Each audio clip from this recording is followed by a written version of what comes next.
नमस्कार दोस्तों, एक बार फिर से मैं आपके मध्य उपस्थित हूँ एक नए वीडियो एक नए उपाय के साथ। जनवरी के महीने में पड़ने वाले गुरु पुष्य नक्षत्र से संबंधित ये वीडियो है। उससे संबंधित कुछ उपाय भी आपको बताए जाएंगे। ये गुरु पुष्य नक्षत्र बहुत ही ज़्यादा महत्वपूर्ण है क्योंकि विभिन्न प्रकार के अति शुभ योग इसमें सम्मिलित हो रहे हैं, जिसमें आप विभिन्न प्रकार के कार्य कर सकते हैं तथा अपनी इच्छा पूर्ति के लिए भी उपाय कर सकते हैं। सबसे पहले आपको बता देते हैं कि पुष्य नक्षत्र प्रारंभ कब हो रहा है। पुष्य नक्षत्र यानी कि गुरुवार के दिन प्रारंभ हो रहा है। गुरुवार 25 जनवरी प्रातः 8:16 पे पुष्य नक्षत्र प्रारंभ हो रहा है, जो कि समाप्त होगा अगले दिन 26 जनवरी प्रातः 10:28 पे। गुरुवार का जो समय है ये पूरा गुरु पुष्य नक्षत्र में रहेगा। गुरु पुष्य नक्षत्र के साथ साथ गुरुवार के ही दिन सूर्योदय से लेकर के अगले दिन सूर्योदय, मतलब कि 25 तारीख गुरुवार सूर्योदय से लेकर के 26 तारीख यानी 26 जनवरी सूर्योदय तक सर्वार्थ सिद्धि योग भी होगा। इसके साथ एक और महत्वपूर्ण योग है इसमें, वो है अमृत सिद्धि योग। अमृत सिद्धि योग प्रारंभ होगा गुरुवार 25 जनवरी प्रातः 8:16 से प्रारंभ होगा अमृत सिद्धि योग और समाप्त होगा 26 जनवरी प्रातः 6:52 पे। इसके अलावा एक महत्वपूर्ण तिथि या महत्वपूर्ण दिन ये इसीलिए भी है क्योंकि पूर्णिमा भी सम्मिलित हो रहा है। पूर्णिमा जो है वो 25 तारीख यानी कि 25 जनवरी गुरुवार रात को 11:23 तक है। तो पूर्णिमा की तिथि का भी आपको इसमें जो फ़ायदा है वो मिलेगा। अमृत सिद्धि योग, सर्वार्थ सिद्धि योग, गुरु पुष्य नक्षत्र भी है। ये सारे योग मिलकर के इस योग को अति शुभ और अति महत्वपूर्ण बना रहे हैं। बस एक छोटी सी बात का आपको ध्यान रखना है, उसका समय भी मैं आपको बता देता हूँ, जो कि है भद्रा काल। भद्रा काल जो है वो गुरुवार 25 जनवरी प्रातः 6:53 से लेकर के 10:33 तक रहेगा। इस समय अवधि में किसी भी प्रकार का शुभ कार्य प्रारंभ ना करें। जो उपाय आपको बताए जाएंगे या जो आने वाली आपको वीडियो में जो चीज़ें बताई जाएगी उसमें से कोई भी चीज़ आप इस समय पर ना करें।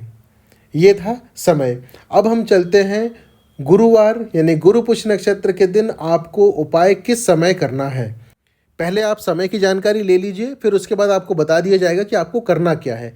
समय जो है उपाय करने का वो रहेगा शाम को 5:52 से शाम को 7:14 के बीच में। ये अति शुभ मुहूर्त है जब आप उपाय कर सकते हैं। अब उपाय क्या करना है वो भी आपको बता देते हैं, लेकिन उसकी जानकारी देने से पहले मैं चाहूँगा आप चैनल को सब्सक्राइब ज़रूर कर लें। ऐसे लोग जो इस चैनल पे पहली बार आए हैं, चैनल को सब्सक्राइब ज़रूर कर लें। घंटी यानी कि बेल आइकन जो बना हुआ है नीचे, उसे ज़रूर दबा लें, जिससे कि इस चैनल में अपलोड किए जाने वाले किसी भी वीडियो की जानकारी सबसे पहले आप तक पहुंच सके। सब्सक्राइब कर लिया हो तो धन्यवाद। अब हम चलते हैं उपाय की तरफ। उपाय जो आपको करना है, बताए हुए समय पे आपको अपने पूजा स्थान में आकर के बैठना है। उपाय बहुत ही छोटा सा है। आपको अपने पूजा स्थान में आकर के बैठना है, उत्तर दिशा की ओर मुख करके। एक गाय के घी का, अगर आप दीपक प्रज्वलित कर सकते हैं तो करिए, नहीं तो आप तेल का भी प्रयोग कर सकते हैं। बस ध्यान रखिएगा कि आपको पूजा करते समय आसन लेकर के बैठना है, उत्तर दिशा की ओर मुख करके बैठना है और दीपक का मुख भी उत्तर दिशा की ओर ही होगा। उसके बाद आपको एक सिक्का लेना है। सिक्का चाहे 1 रुपये का हो, 5 रुपये का हो, 10 रुपये का हो, जो भी आपके पास उपलब्ध हो, उस एक सिक्के को लेना है और भगवान विष्णु की प्रतिमा, फोटो या जो भी आपके पास हो उनके सामने आपको रख देना है। रखने के बाद आपके स्क्रीन पे जो अभी भगवान विष्णु का मंत्र दिखाया जा रहा है, उस मंत्र की एक माला का आपको जाप करना है, यानी कि 108 बार जाप करना है। एक माला का आपको जाप करना है। जब ये जाप हो जाए तो उसके बाद वहीं बैठ करके माँ लक्ष्मी का जो ये मंत्र आपके सामने अभी दिखाया जा रहा है, उसका आपको केवल 21 बार जाप करना है। जब ये दोनों चीज़ें हो जाए तो उसके बाद आप वो सिक्का उठाइए। सिक्का उठाने के बाद आपकी जो भी इच्छाएं हैं, जो आप चाहते हैं कि पूरी हो, वो उस सिक्के को अपनी मुट्ठी में बंद करते हुए आप भगवान विष्णु और माँ लक्ष्मी का ध्यान करते हुए अपनी सारी मनोकामनाएं, सारी इच्छाएं बोलिए। ध्यान रखिए कोई भी नकारात्मक चीज़ नहीं मांगिएगा, नहीं बोलिएगा।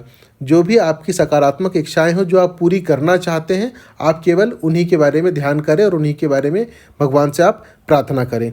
जब इतना हो जाए तो उस सिक्के को, जो वह दीपक आपने जलाया हुआ है, उसके ऊपर से आप 5 बार घुमाइए। 5 बार मतलब जिस प्रकार से घड़ी का कांटा घूमता है, उसी दिशा में आपको 5 बार उस सिक्के को घुमाना है दिए के ऊपर से और वहीं भगवान विष्णु के सामने उस सिक्के को आप पूरी रात छोड़ दीजिए। ये उपाय आपको करना है।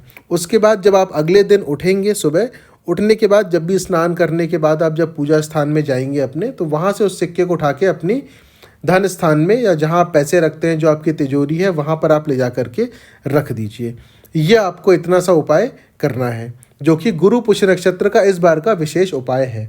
एक बात का और आपको ध्यान रखना है कि जब आप उस सिक्के को उठा करके अपनी तिजोरी में रखने ले जा रहे हो, उसके पहले आप भगवान विष्णु और माँ लक्ष्मी से क्षमा प्रार्थना या क्षमा याचना अवश्य करें कि पूजा में आपके द्वारा जो भी गलती हो गई हो या जो कमी रह गई हो, उसके लिए वो आपको क्षमा करें तथा आपके द्वारा जो कमी रह गई हो उसे वो अपने आशीर्वाद से पूरा करने की कृपा करें आपके ऊपर।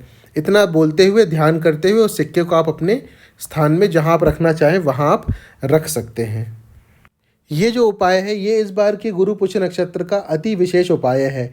इस बार उपाय इसलिए भी आपको बताए जा रहे हैं विशेष उपाय, क्योंकि शुक्ल पक्ष का समय है। कुछ उपाय ऐसे होते हैं जो केवल शुक्ल पक्ष में ही किए जाते हैं, जिसका प्रभाव आपको शुक्ल पक्ष में अधिक तौर पे देखने को मिलता है।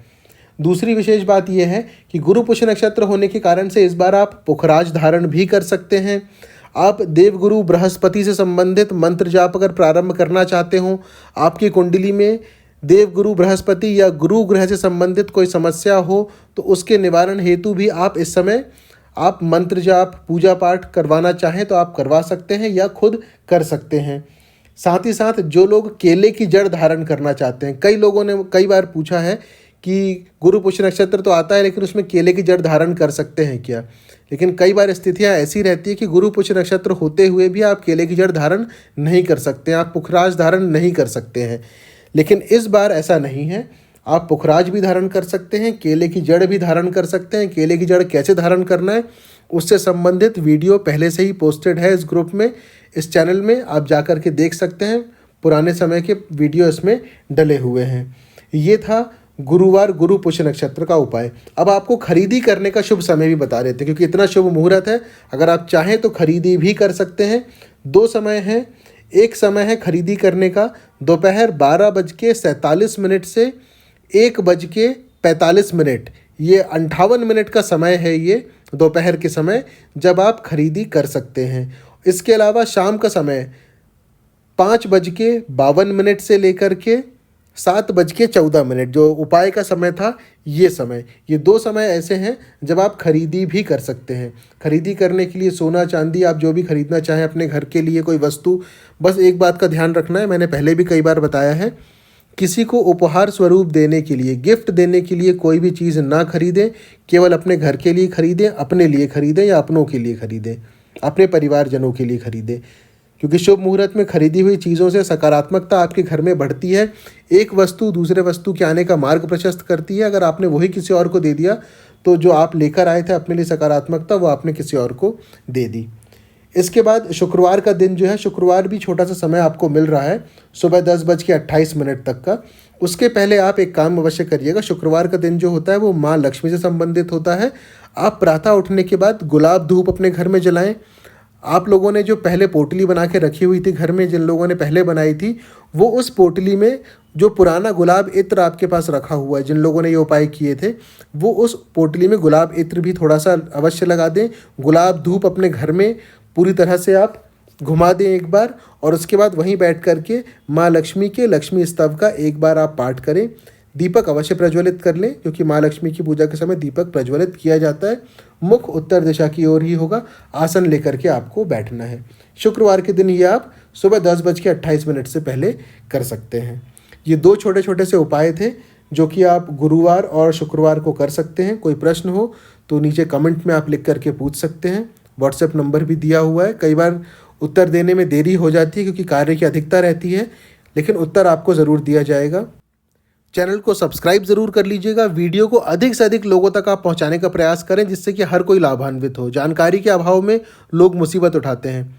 आप वीडियो दूसरों तक भेजेंगे, आपके द्वारा किसी का भला होगा तो पुण्य आपको भी प्राप्त होगा। जल्द ही दूसरे उपाय दूसरे वीडियो के साथ फिर उपस्थित होंगे। धन्यवाद।